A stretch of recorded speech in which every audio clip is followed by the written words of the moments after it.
Hello everyone, स्वागत है आप सभी का एसएससी अभिनय मैथ्स पर। मैं हूं योगेंद्र साहू, आपका रीजनिंग फैकल्टी, आपका रीजनिंग गुरु।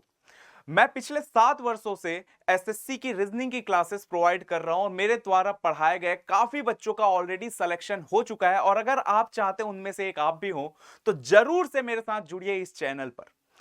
सबसे इंपॉर्टेंट बात, यहां पर एसएससी का एग्जाम ऑलरेडी यहां पर होने वाला है। आप सभी को पता है कि भाई 1 मार्च या फिर हम बोल सकते हैं मार्च के फर्स्ट वीक से आपका एग्जामिनेशन जो है वो कंडक्ट कराया जाएगा। तो हमारे पास ज्यादा समय नहीं बचा है। तो स्पेशली यहां पर स्पेशली एसएससी सीएचएसएल फोकस्ड मैं फ्री बैच लेकर आने वाला हूं, जिसमें आप सभी को रीजनिंग के इतने क्वेश्चंस प्रैक्टिस करवाने वाला हूं, वो भी पूरा बेसिक से लेकर एडवांस। और सबसे इंपॉर्टेंट, यहां पर जितने भी सवाल मैं कराऊंगा वो प्रीवियस ईयर क्वेश्चन बेस्ड होगा। देखिए, previous year question based solve करोगे ना सवाल, तो आपके लिए ना एग्जाम दिलाना बहुत आसान हो जाता है। तो जितने भी सवाल यहां पर हम करेंगे वो फोकस्ड रहेगा प्रीवियस ईयर क्वेश्चंस पर। और यहां पर मैं ट्राई करने वाला हूं कि आपको टीयर 1 और टीयर 2 दोनों की तैयारी अभी से कराऊं। हम यहां पर बिल्कुल भी ऐसा नहीं कर सकते कि टीयर 1 की तैयारी हम करें, क्योंकि अब देखो पैटर्न चेंज हो गया। आप सभी को पता है रीजनिंग का पैटर्न, रीजनिंग का क्या, पूरा का पूरा एसएससी का पैटर्न चेंज हो गया। सीजीएल चेंज हुआ, उसी प्रकार सीएचएसएल भी चेंज हुआ। अब टीयर 1 और टीयर 2 दो तरीके से आपके एग्जाम्स कंडक्ट कराए जाएंगे, जिसमें टीयर 1 आपके क्वालिफाइंग होंगे, ठीक है, जो अब बैंक में जैसा प्री और मेंस होता है वही यहां पर भी होने वाला है। तो प्रीलिम्स होने वाला है टीयर 1, जिसमें क्वालिफाइंग होंगे और बच्चों को छांट दिया जाएगा। जो मेंस दिलाएंगे उन्हीं बच्चों का यहां पर मेरिट लिस्ट निकाला जाएगा, ठीक है, टीयर 2 पर बेस्ड। उसके बाद यहां पर उनको सिलेक्शन दिया जाएगा, ठीक है। तो यहां पर हम कोशिश करेंगे कि भाई टीयर 1 और टीयर 2 दोनों की तैयारी हम अभी से कर सकें, ताकि जब हमारा रिजल्ट आए, टीयर 1 हमारा क्वालिफाई हो जाए, टीयर 2 के लिए ज्यादा समय नहीं बचे, तो हम वहां पर हम टेंशन ना हो, हमको पहले से क्लियर रहे कि भैया टीयर 2 की भी तैयारी हमारी अच्छे से चल रही है, ठीक है। तो आपके लिए स्पेशली यहां पर प्रैक्टिस बैच मैं लेकर आने वाला हूं इसी चैनल पर। अगर आपने सब्सक्राइब नहीं किया तो अभी सब्सक्राइब कर लें इस चैनल को, ठीक है। चलो भाई, एक बार इंट्रोडक्शन देख लेते हैं हम रीजनिंग का। तो रीजनिंग सेक्शन का एक इंट्रोडक्शन मैं आपको बता दूं। देखिए, सबसे पहली बात तो कोई पैटर्न का एक ओवरव्यू आपको दे दूं। आप सभी को अभी तक पता होगा, अगर नहीं पता है तो आप देख सकते हैं कि भाई यहां पर टीयर 1 जो है रीजनिंग का, पहले जैसा होता था ना वैसा ही है, कुछ भी चेंजेस यहां पर नहीं हुआ है। पहले भी 25 सवाल आते थे, अब भी यहां पर आपको 25 सवाल आएंगे, जिसके 50 अंक होंगे, हर एक प्रश्न 2 मार्क्स के। निगेटिव मार्किंग 0.50, मतलब 1/4 मार्क्स आपका काट लिया जाएगा बेटा अगर आप गलत आंसर देते हैं, ठीक है। ध्यान से, टीयर 2 की अगर हम बात करें तो यहां पर देखो अब 30 प्रश्न हो गए हैं, जिसके 90 मार्क्स होंगे, मतलब हर एक प्रश्न 3 मार्क्स के होंगे, हर एक प्रश्न 3 मार्क्स के होंगे। और एक निगेटिव मार्किंग, मतलब यहां पर निगेटिव मार्किंग 1/3 है। तो बहुत ध्यान से आपको यहां पर टीयर 2 का एग्जाम दिलाना है।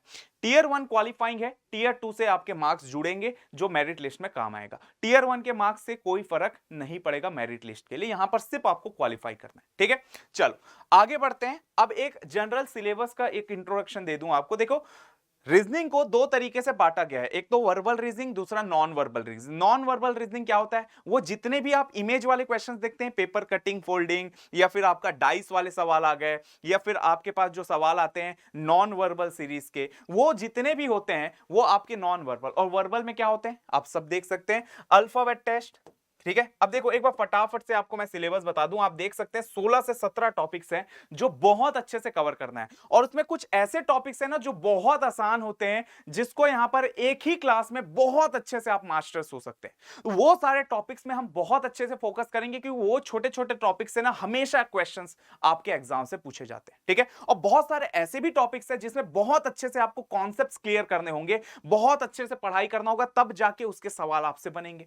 तो वो हम पूरा प्रॉपर फोकस्ड वे में पढ़ेंगे, और जितना भी पढ़ेंगे वो प्रीलिम्स और मेंस दोनों के लिए रहेगा आपका, ठीक है। तो देखो यहां पर आपका जो वर्बल रीजनिंग है, ठीक है, यहां पर आपके टॉपिक्स आप देख सकते हैं, अल्फाबेट टेस्ट, वर्णमाला परीक्षण, coding decoding, matrix, series, verbal analogy, classification, direction in distance, दिशा एवं दूरी, रक्त संबंध, रैंकिंग टेस्ट, सिलोगिज्म, ठीक है। उसके बाद आपका लॉजिकल अरेंजमेंट ऑफ वर्ड, तार्किक Venn diagram, sorry logical Venn diagram, फिर बैठने की व्यवस्था, सिटिंग अरेंजमेंट, पहेली, पजल, मिसिंग नंबर, आपके मैथमेटिकल ऑपरेशन सबसे ज्यादा इंपॉर्टेंट हो गया। अभी कुछ टाइम से ना इतने सवाल पूछे गए हैं, तो मुझे पूरा गारंटी दे सकता हूं कि मैथमेटिकल ऑपरेशन से सवाल आपको बहुत देखने मिलेंगे, ठीक है। उसके बाद आपका कैलेंडर और लॉजिकल अरेंजमेंट ऑफ वर्ड, शब्दों की तार्किक व्यवस्था। ये हो गया आपका वर्बल रीजनिंग।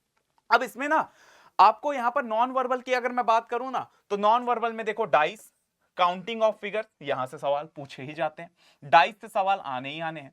एम्बेडेड फिगर के सवाल आ सकते हैं, फिगर कंप्लीशन के आ सकते हैं, मिरर एंड वाटर इमेज। अब देखो एग्जाम में कैसे होता है ना कि एक शिफ्ट में आपको एम्बेडेड फिगर के दिखे, दूसरे शिफ्ट में आपको मिरर एंड वाटर इमेज के दिखे। तो हो सकता है आपके शिफ्ट में फिगर कंप्लीशन के हो और आपके दोस्त के शिफ्ट में यहां पर आपका एम्बेडेड फिगर से हो। तो पढ़ना हमको सब है, ठीक है, पढ़ना सब है, ठीक है, तो बहुत अच्छे से पढ़ना है। Non verbal series, paper cutting, folding, classification, analogy, इसके नॉन वर्बल के भी होते हैं इमेज वाले जो सवाल आपके पास आते हैं, ठीक है। तो ये हो गया भाई एक नॉन वर्बल और वर्बल, तो इसके बारे में मैंने आपको बहुत अच्छे से बता दिया, ठीक है। तो ये हमारा क्या है, कंप्लीट सिलेबस। अब हमारी स्ट्रेटेजी क्या होती है, कभी भी कोई भी एग्जाम की आप तैयारी करते हैं बेटा, स्ट्रेटेजी यही होता है कि भैया एक चैप्टर लर्निंग थ्योरी क्लासेस आपको प्रॉपर अच्छे से आनी चाहिए।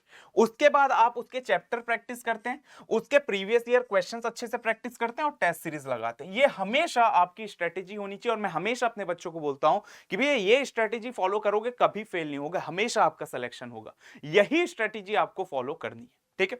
चलो अब यहां पर हम बात करते हैं एक टॉपिक अल्फाबेट टेस्ट की। तो इसको हम पढ़ेंगे बहुत अच्छे से, यहां पर मैं आपको बताता हूं अल्फाबेट टेस्ट, ठीक। चलो सबसे पहले सवाल पर चलते हैं। देखो अल्फाबेट टेस्ट जो वर्णमाला परीक्षण होता है, इसके किस तरीके के सवाल आते हैं और मैं आपको बताऊंगा एग्जाम में कैसे बनाते हैं और बच्चे कहां पर गड़बड़ करते हैं ऐसे सवालों पे, ठीक। चलो ये सवाल है आपके पास। अब पूछा क्या गया है, आप ध्यान से पढ़ो। विच लेटर विल बी, तो ये अल्फाबेट्स हैं, हमारे पास 26 अल्फाबेट्स होते हैं, ठीक है। अच्छा, which letter will be 9th to the left of 15th from the left in English alphabet, अंग्रेजी वर्णमाला में बाएं छोर से 15वें के बाएं 9वां अक्षर कौन सा होगा, यहां पर हमको बोला गया, ठीक। अच्छा अब यहां पर देखो, हमें यहां पर क्या बोला है बेटा, बाएं छोर से 15वें अक्षर के बाएं 9वां अक्षर कौन सा होगा। तो बच्चे क्या करते हैं, वो क्या करते हैं, उनको लेटर्स याद नहीं होते हैं, एबीसीडी याद नहीं होते हैं। देखो ये नहीं दिया जाएगा आपको, मैं ये सिर्फ एक्सप्लेनेशन के लिए लिखा हूं, ये एग्जाम में नहीं दिया जाएगा आपको, ये सिर्फ और सिर्फ सवाल पूछा जाएगा। तो अंग्रेजी वर्णमाला में बोला ये जा रहा है, देखो अंग्रेजी वर्णमाला क्या होता है, ए से जेड होता है, ठीक है। तो ये बोला ये जा रहा है कि बाएं छोर से 15वें के, अब ध्यान से समझना भाई, बाएं छोर के 15वें के बाएं 9वां अक्षर कौन सा होगा। तो अब बच्चे क्या करते हैं, गड़बड़ क्या करते हैं, वो क्या करते हैं, यहां से बाएं छोर, ये देखो ये लेफ्ट हैंड होता है और ये राइट हैंड होता है, तो वो बाएं छोर से 15वें अक्षर काउंट करेंगे, 1 2 3 4 5 6 7 8 9 10 11 12 13 14 15, तो वो आ जाएंगे ये 15वें अक्षर पर। तो बाएं छोर से 15वें अक्षर पर आए तो ओ पर पहुंचे, ठीक है, 15वें अक्षर पर आया तो ओ पहुंचे।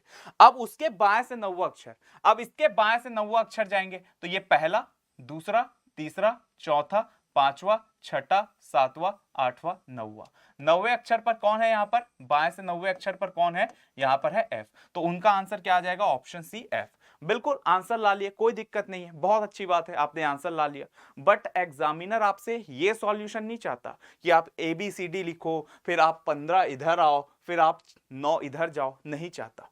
इसका एक सिंपल सा ट्रिक होता है, क्या होता है, देखो कभी भी बाएं छोर से अगर बाएं जा रहा है, कभी भी बाएं छोर से बाएं जा रहा है ना बेटा, लेफ्ट से, देखो ये लेफ्ट हैंड है, बाएं छोर मतलब लेफ्ट हैंड, लेफ्ट से कभी भी लेफ्ट जाता है तो बस माइनस कर दो, लेफ्ट से लेफ्ट जा रहा है तो माइनस कर दो, ठीक है। तो देखो लेफ्ट बाएं छोर कितना है, 15 के बाएं 9वां, मतलब 15 में से 9 को घटा दो तो कितना बचेगा, 6 बचेगा।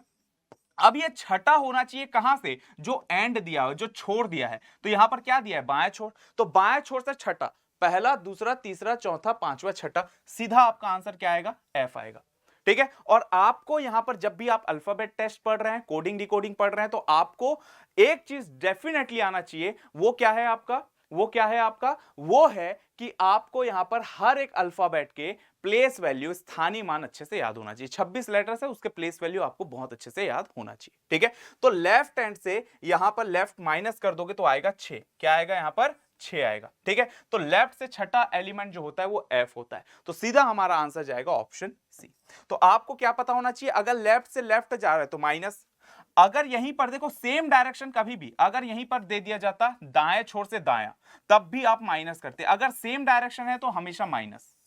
बट अगर राइट हैंड से लेफ्ट जाना है, ठीक है, अगर यहां पर दाएं छोर से बाएं जाना है तो यहां पर जोड़ दोगे, और अगर लेफ्ट हैंड से बाएं छोर से, यहां पर बाएं छोर से 15वें के दाएं आता ना, यहां पर दाएं 9 हुआ तो 15 और 9 दोनों को जोड़ देते, मतलब लेफ्ट हैंड से अगर राइट दिया है तो जोड़ दोगे। तो हमेशा याद रखना कि अगर सेम डायरेक्शन है तो माइनस करोगे, और अगर ऑपोजिट डायरेक्शन है तो हमेशा प्लस होगा। ठीक है, ये चीजें पता होंगी तो आप बहुत अच्छे से यहां पर आंसर्स दे सकते हैं। क्लियर? चलो, अच्छा एक चीज आप सभी को मैं रिमाइंड करा दूं, बता दूं, ये जितने भी पीडीएफ्स आपको यहां पर हम पढ़ाएंगे आपको, वो सारे के सारे पीडीएफ आपको अभिनय मैथ्स एप्लीकेशन पर मिलेगा, जो प्ले स्टोर और आईओएस दोनों पर अवेलेबल है। अगर आपने अभी तक डाउनलोड नहीं किया तो जरूर से डाउनलोड कर लें। ये जितने भी प्रैक्टिस सीट्स मिले आप मैं दूंगा आपको सवाल सॉल्व करने के लिए, या जितने भी क्लास के पीडीएफ्स है वो सारे वहां पर मिलेंगे, तो अभी से आप वो डाउनलोड कर लो और रजिस्टर कर लो भाई। ठीक है, चलो, हाँ ये सब फ्री रहेंगे बट वहीं पर मिलेगा आपको एप्लीकेशन पर। ठीक है, चलो अगले सवाल पर चलते हैं। ये है आपका अगला सवाल। ठीक, यहां पर क्या बोला है, which letter will be 4 to the right of 23rd from the right hand in English alphabet. तो यहां पर बोला है अंग्रेजी वर्णमाला में कौन सा अक्षर दाएं छोर से 23वें के दाएं चौथा होगा। Which letter will be 4 to the right of, देखो यहां पर क्या है, दाएं छोर के 23वें दाएं, तो यहां पर आप देख सकते हैं राइट हैंड दिया है, दाया मतलब राइट, राइट से राइट तो माइनस कर दोगे, तो दाएं छोर कितना दिया है 23, और दाएं से कितना दिया है यहां पर चौथा, तो 23 माइनस 4 करोगे तो कितना हो जाएगा 19, मतलब राइट हैंड से 19वां देखना है। और राइट हैंड से 19वां क्या होगा, तो हमेशा याद रखना लेफ्ट हैंड से 19वां जो होगा वो होता है एस। क्या होता है, लेफ्ट हैंड से 19वां जो होता है एस, और एस का ऑपोजिट क्या होता है, एच होता है। हाई स्कूल से आप याद रख सकते हैं एच का ऑपोजिट एस होता है, तो ऑपोजिट लेटर्स आपको पता होना चाहिए। तो अगर आप 19वां देखेंगे ना तो 19वां राइट हैंड से आ जाएगा एच। अगर आपको लेफ्ट हैंड से पता है कि एस का एच एस होता है 19वां लेटर, तो एस का ऑपोजिट एच, वही यहां पर आप देखेंगे राइट हैंड से तो भी आपको एच दिखेगा। इसका मतलब ऑप्शन जो जाएगा वो ए जाएगा। तो ये सारी चीजें मैं आपको याद कराने वाला हूं, घबराने की जरूरत नहीं है। ठीक है, इतना याद आपको होना चाहिए, तो बहुत आराम से आप आंसर निकाल सकते हैं। इस सवाल पर देखते हैं, यहां पर बोल रहा है which letter will be 4 to the right of 13th from the left hand in English alphabet. अब आप देखो यहां पर लिखा है कौन सा अक्षर बाएं छोर से 13वें के दाएं चौथा होगा। अब ऑपोजिट हो गया, दिया है लेफ्ट हैंड बट यहां पर उसके कहां जाना है, दाएं जाना है, मतलब जोड़ दो, मतलब जोड़ दो, तो बाएं छोर से कितना है बेटा 13, और कितना राइट जाना है इसके 4 राइट जाना है, तो 13 और 4 कितना हो गया 17 हो गया। और आप सभी को पता होना चाहिए 17वां जो लेटर होता है वो हमेशा क्या होता है, क्यों होता है। क्या होता है, 17वां लेटर हमेशा क्यों होता है। तो हमारा आंसर सीधा ऑप्शन क्या जाएगा, डी जाएगा। तो लेफ्ट हैंड से 17वां जो लेटर होता है वो क्या होता है, क्यों होता है। ठीक है, 17वां लेटर हमेशा क्यों होता है। ठीक, तो चलो यहां पर जो हमारा आंसर जाएगा वो क्या रहेगा, ऑप्शन डी। ठीक, आगे बढ़ते हैं। चले फोर्थ सवाल यहां पर हमको बोला गया कि which letter will be 19th right of 7th letter from the left hand in English alphabet. अंग्रेजी वर्णमाला में बाएं छोर से 7वें अक्षर के दाएं से 19वां अक्षर कौन सा होगा। ठीक है, तो यहां पर हमें क्या लिखा है, बाएं छोर से 7वां के दाएं 19वां, तो बाएं छोर मतलब लेफ्ट हैंड, इसके हमें किधर जाना, राइट जाना है, मतलब जोड़ दो, ऑपोजिट है, तो 7 प्लस 19 कितना हो गया 26 हो गया। और टोटल 26 लेटर्स ही तो होते हैं, तो 26 मतलब आखिरी लास्ट लेटर, और लास्ट लेटर लेफ्ट से कितना होता है बेटा, लेफ्ट से कौन सा होता है, जेड होता है। मतलब आंसर जो आएगा वो क्या आएगा, ऑप्शन सी आएगा, जेड जो है हमारा राइट आंसर होगा। आई होप आपको क्लियर हो गया होगा। ठीक है, तो लेफ्ट से हम राइट जा रहे हैं तो जोड़ रहे हैं, और जब सेम डायरेक्शन में था तो अब हम माइनस कर रहे थे। बहुत सिंपल तरीका है, कभी भी ऐसा सवाल एग्जाम में आए तो हमको इसी तरीके से सॉल्व करना है, और ये सवाल ऐसे सवाल आपको देखने मिलेंगे ही मिलेंगे। ठीक है, तो बहुत ध्यान से ऐसे क्वेश्चंस को आपको सॉल्व करना है। ऐसे सवाल आपको प्रीलिम्स में या फिर आपको टियर 2 में भी ऐसे सवाल देखने मिलेंगे ही मिलेंगे। ठीक है, चलो अगला देखते हैं। Which letter will be 13th right of 7th letter from the left hand in English alphabet? यहां पर हमें बोला जा रहा है कि कौन सा लेटर 13th राइट है 7th लेटर के, ठीक है, from the left hand in English alphabet. ठीक है भाई, तो बायां छोर से 7वां के दायां 13वां, तो फिर से ऑपोजिट हो गया, लेफ्ट हैंड से हमें राइट जाना है, तो हमें क्या करना है बेटा, जोड़ना होगा। तो बायां छोर 7, लेफ्ट हैंड है 13, 13 और 7 क्या हो गया 20 हो गया। अब जो 20वां लेटर होता है ना वो बहुत सिंपल है, याद रखना। T20 क्रिकेट मैच आप देखते होंगे, तो T20 से T का प्लेस वैल्यू याद रखा जा सकता है कि जो लेफ्ट हैंड से 20वां जो लेटर होता है ना, 20वां जो लेटर होता है वो हमेशा क्या होता है, T होता है। T20 से आप बहुत आराम से याद रख सकते हैं। T20 मैचेस मुझे तो पसंद है, आपको भी पसंद होगा। ठीक है, T20 से आप याद रख सकते हैं। तो यहां पर जो आंसर आएगा वो क्या आएगा, ऑप्शन तो नहीं है बट इसका आंसर जो आएगा वो क्या जाएगा, T जाएगा। क्लियर, क्योंकि 20वां लेटर हमें लेफ्ट हैंड से चाहिए था। चलिए अगला सवाल देखते हैं। अब यहां पर ये जो सवाल है थोड़ा चेंज हुआ। अब क्या बोल रहे हैं देखो, how many such letters are there in the word design which remain same on their position if they are arrange in alphabetical order. Design में ऐसे कितने लेटर हैं, इतने कितने अक्षर हैं जो अगर हम इसको अल्फाबेटिकल मतलब क्या हो गया, वर्ण क्रम में अगर अरेंज कर दें। वो अब अल्फाबेटिकल क्या होता है बेटा, जैसे अगर मेरे पास एक वर्ड है बैट, अगर मुझे इसको अल्फाबेटिकल में अरेंज करना है तो सबसे छोटा क्या है ए, उसके बाद क्या आता है बी, और सबसे आखिरी में क्या आएगा टी। तो इसका अल्फाबेटिकल ऑर्डर क्या होगा बैट का, ए बी टी। तो उसी प्रकार अगर मैं इस डिजाइन को अरेंज कर दूं अल्फाबेटिकल ऑर्डर में, ठीक है, डिजाइन को अगर अरेंज कर दें अल्फाबेटिकल ऑर्डर में, तो देखो सबसे छोटा क्या दिख रहा है, सबसे छोटा है डी, उसके बाद जो सबसे छोटा है वो है ई, इसके बाद जो सबसे छोटा आता है वो क्या है बेटा, यहां पर देखो जी और आई में जी पहले आता है, एबीसीडी में जी पहले आता है, उसके बाद आता है आई, उसके बाद क्या आएगा एन आएगा, और उसके बाद सबसे आखिरी में आएगा एस। तो यहां पर कौन कौन से लेटर है जो अपनी जगह में है, एक तो डी है, दूसरा ई है, और तीसरा आई है। ये तीनों अपने ही जगह पर है। तो कितने ऐसे अक्षर थे जो अपने स्थान पर ही रहेंगे, समान रहेंगे, तो वो है डी, ई और आई, मतलब तीन ऐसे हैं, इसलिए यहां पर आएगा। अच्छा ये मोर देन 3 नहीं है, मोर देन 2 है, ठीक है, नन 1 2 मोर देन 2, तो यहां पर ऑप्शन जो जाएगा वो ऑप्शन डी जाएगा, ठीक है, मोर देन 2 है, मोर देन 3 नहीं है, यहां पर गलती से लिखा हुआ है, ठीक है। चलिए अगले सवाल पर देखते हैं। अगला सवाल यहां पर बोल रहा है how many such letters are there in the word learner which remain same on their position they are arrange in reverse alphabetical. अब अगर मैं उसको रिवर्स अल्फाबेटिकल ऑर्डर में अरेंज कर दूं, तो देखो अगर मैं यहां पर बैट को रिवर्स अल्फाबेटिकल ऑर्डर में अरेंज करूं तो पहले टी आएगा सबसे बड़ा, उसके बाद बी आएगा, फिर उसके बाद सबसे छोटा आएगा ए। तो ये हो गया बैट का रिवर्स अल्फाबेटिकल। तो अगर मुझे लर्नर का रिवर्स अल्फाबेटिकल अरेंज करना है, लर्नर का रिवर्स अल्फाबेटिकल अरेंज करना है, ठीक है, तो यहां पर देखो लर्नर का अगर मैं अरेंज कर दूं तो सबसे बड़ा क्या है, यहां पर सबसे बड़ा कौन सा दिख रहा है, आर दिख रहा है आपको, आर यहां पर भी, आर यहां पर भी, तो डेफिनेटली आर सबसे पहले आएगा, दूसरे पर भी आर आएगा। अच्छा आर के बाद जो सबसे बड़ा क्या है भाई, ई एन ए ई और एल में। तो देखो अगर आपको समझ नहीं आता ना प्लेस वैल्यू लिखो, देखो एल का 12वां होता है, ई का 5 होता है, ए का 1 होता है, आर का 18, एन का 14, ई का 5, आर का 18।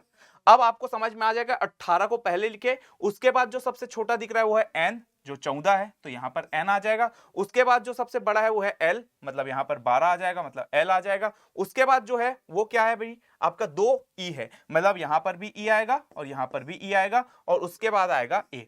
तो कितने हैं जो अपने जगह पर समान है, कितने अपने जगह पर ही हैं, तो देखो ये चेंज हो गया, ये चेंज हो गया, ये चेंज हो गया, ये चेंज हो गया, ये चेंज हो गया, ये अपने जगह पर ही है, और ये भी चेंज हो गया, मतलब सिर्फ और सिर्फ एक आएगा, ऑप्शन जो जाएगा वो क्या जाएगा सी, मतलब एक ऐसा लेटर है जो अपने जगह पर समान है, बाकी सारे यहां पर चेंज हो चुके हैं। क्लियर हुआ, ठीक है। चलो भाई, तो ये था आज का आखिरी सवाल, ठीक। चलो ये जो क्लास है आपका कब से स्टार्ट हो रहा है, 16 तारीख से, तो मेरे साथ जुड़ना ना भूले 3 दिन बाद से। और आप सभी के लिए बहुत इंपॉर्टेंट सूचना, बहुत इंपॉर्टेंट इंफॉर्मेशन, ये क्लासेस इसी चैनल पर होगा, तो अगर आप सभी ने अभी तक सब्सक्राइब नहीं किया है तो जरूर से सब्सक्राइब कर लें, ठीक है। तो ये जो सेशंस हैं प्रॉपर तरीके से आपके चलेंगे इसी प्लेटफॉर्म पर, तो जरूर से जुड़े मेरे साथ। तब तक के लिए धन्यवाद, बाय बाय, टेक केयर, जय हिंद।